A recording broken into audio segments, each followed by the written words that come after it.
Alright, family. Hey, good morning. Welcome to another edition of Link Number News. Go ahead and get it started, family, alright? The time is 4:17 in the morning. It is July 13, 2020. Alright, we're going to go ahead and let's get it started, alright?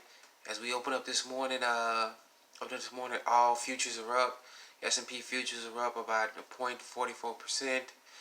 Dow futures are up 0.54%. NASDAQ futures are up 0.51%. And Russell's 2000 futures are up about 0.67%. Alright, family. So it looks like all the futures markets here in the U.S. are set to open up. Okay, let's take a look at crude oil. In our last report, crude oil was running about around $46 a barrel. Today, as we're looking at it, as it dropped, crude oil prices are down to about $40.08 a barrel. That is down negative 1.16%. Alright, family. We reported gold on this channel. That gold was down about $2. Gold is now up about $7. That is 0.39% to about $1,808.90 an ounce. Silver is up at about $19.45. The euro versus the dollar is up at about 0.1425%. Alright, family. Alright, let's get a look into the 10-year bond. I'm very interested into the 10-year bond. The bond is unchanged. The U.S. dollar versus the Japanese yen is 107.029. Alright. We're going to take a look at some of the Bitcoin cryptocurrencies. Bitcoin is down about negative 47.97 points. That's about a 0.5% drop. CMC Crypto 200 is down. It's unchanged and it's right now sitting at negative 0.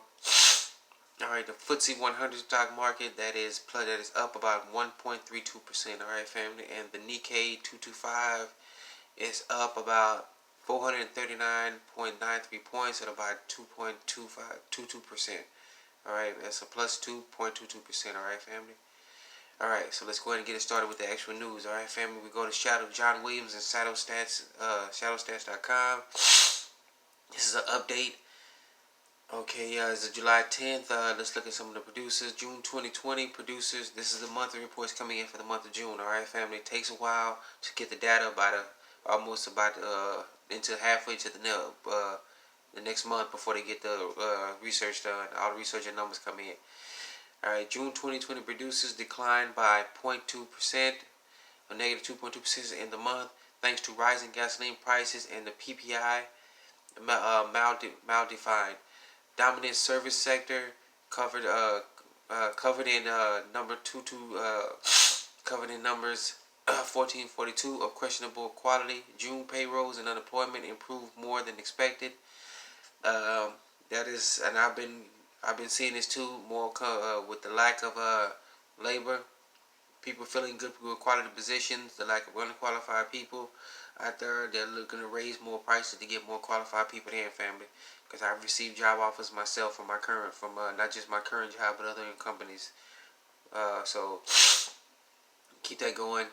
Alright, in May 2020, trade deficit deepened sharply in the context of collapsing global trade volume. May construction spending showed a deepening downturn despite gimmick upside revisions. In June 2020, money supplied M1, M2, M3 annual growth surged to record highs. June financial weighed U.S. dollar turned negative. Year to year, all graph details on alternate data tab. Link in the description above. Alright, family. I want you to go to John Williams. It's shadowstats.com. And you can see the research, family. He did, him and his people do great research. Alright, family. Alright. May 2020, new residential construction, industrial production, and freight activity showed dead cat bounce. Alright. Rebound in May retail sales, neither credible nor meaningful. Incorporating all current headlines, economic reporting. Second quarter 2020 GDP still remains on track for the worst ever quarterly contraction. Rough order of magnitude of 50% or negative 50% annualized plunge. First quarter 2020 real GDP contraction of negative 5.0%. All right, family, or negative 5%. All right. Was worse since the Great Depression.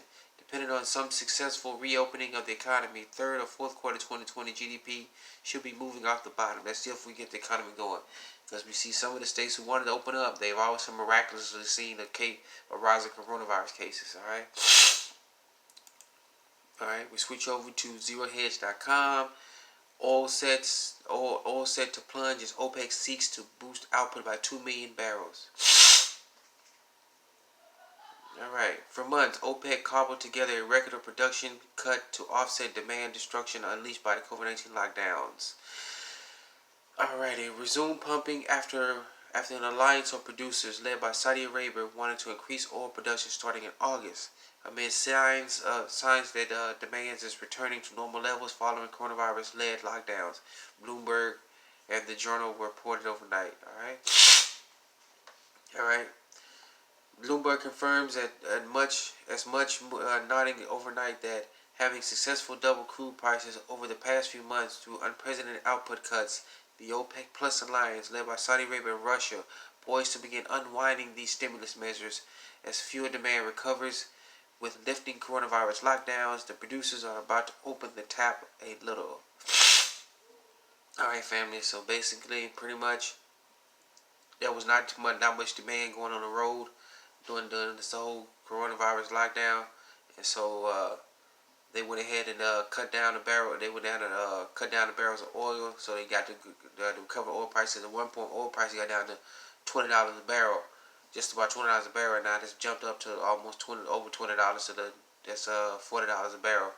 All right, or plus or minus. You want to jump it up to what we said earlier, by $41 a barrel. All right, so basically, now that they see that the price, normal traffic is getting back to normal, they want to go ahead and open it up more. So they expect oil prices to jump down a little, not much, because they still have to ship the oil. The refiners, they got to get it and process it. That's why you don't really see an oil price jumping down the way it's supposed to be, because if they ship it over here, they give it to the refiners, they process it, they charge all this and all that, pipeline fees, trucking fees, get it to the gas station. That's why you don't really see just a jump down in gas prices. Alright, here's one that's important, family. Alright, major tax increases are about to slam America as cities and states want us to pay for COVID-19 fallout. So for all this stuff that went on, family, all this extra money people were getting for this whole thing, now we're going to pay for it, alright? We're getting it back on the back end. Alright? Just as prior to the global coronavirus outbreak, series of signals and emerging financial crisis began to emerge as people were beginning to realize yet another central bank engineered bust was coming down. Remember that, family. I read it again. As people were beginning to realize yet another central bank engineered bust was coming down on us. Engineered bust.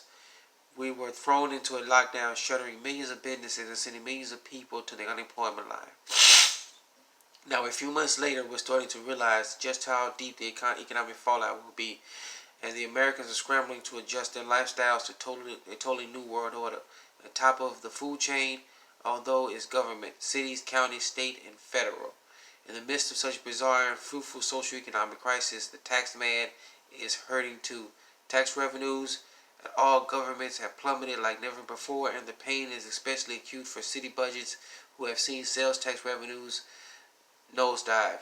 While the American citizenry is seeking a drastic drop in income, Uncle Sam is Uncle Sam and all bureaucratic agencies. Alright? The answer, of course, is taxes. Primary property taxes, because that is one thing people are still paying while locked down at home and unable to shop. Alright? Nashville Mayor John Cooper is openly proposing raising property taxes by 32%.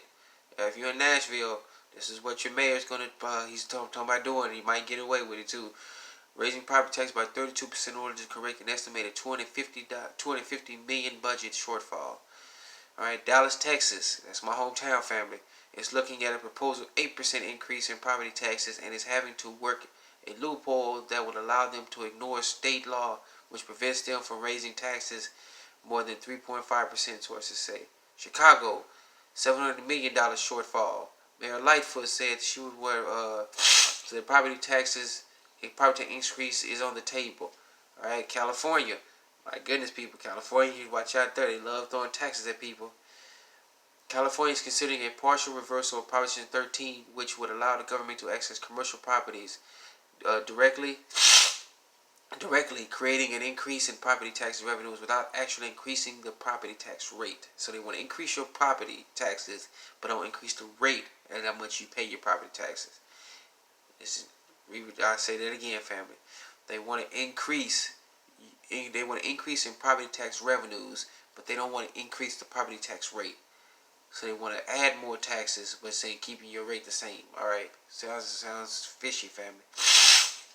All right, New York is pitching the idea of tax increase for wealthy people. New York got a bad problem as it is, family. They're pricing people out. Even some of the well-to-do people are leaving New York, so they got some bad issues to help pay for all this. The blowback is coming. Research that when people lived high on the hog, getting unemployment benefits instead of going to work. Some people couldn't. Some people had to accept it. Some people just living high off the hog instead of going back to work. Now it's coming in on the back end, family. All right.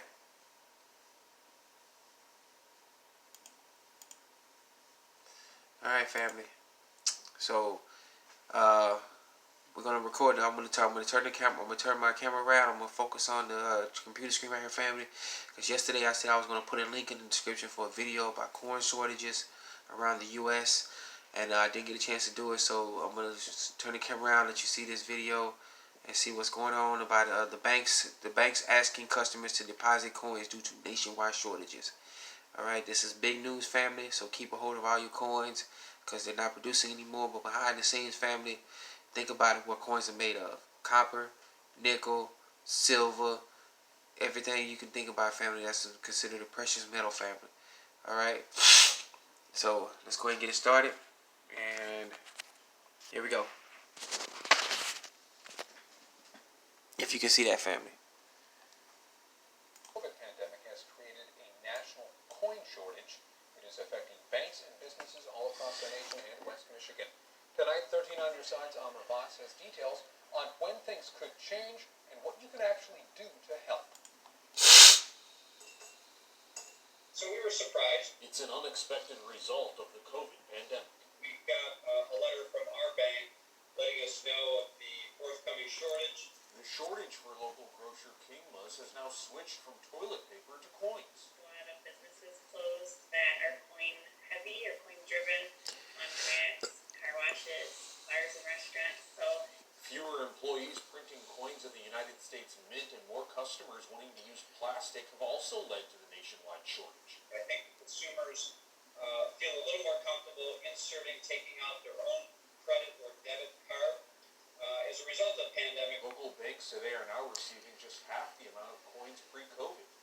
The shortage has led Meyer to reduce the number of checkout lanes that accept cash, and other retailers are also making special requests. Our cashiers are also asking right now customers if they have by chance the exact change. Experts say things should improve as coin reserves are set to be released by the government and more parts of the country reopen. Local banks say you can also help. most people have a jar of coin laying around or some rolled coins. So if you could roll that and bring it in to deposit it, that would be helpful because then we'd be able to provide it out to those people that need it to run their businesses. In Kent County, I'm Real Boss, 13 on your side. COVID pandemic has created. All right, family. That's it. Once again, I want to thank you for joining me another edition of Melanie Economic News. All right, if you like what you see, go ahead and like, subscribe, and comment, family. Leave some positive comments about how we can do better on this channel, family. All right. Once again, thank you, family. Please protect each other out there. Please protect each other. Let's get it together, family. All right. Let's take care of each other, Melanie family. All right. Thank you for joining us again, family. All right. Let's get it started.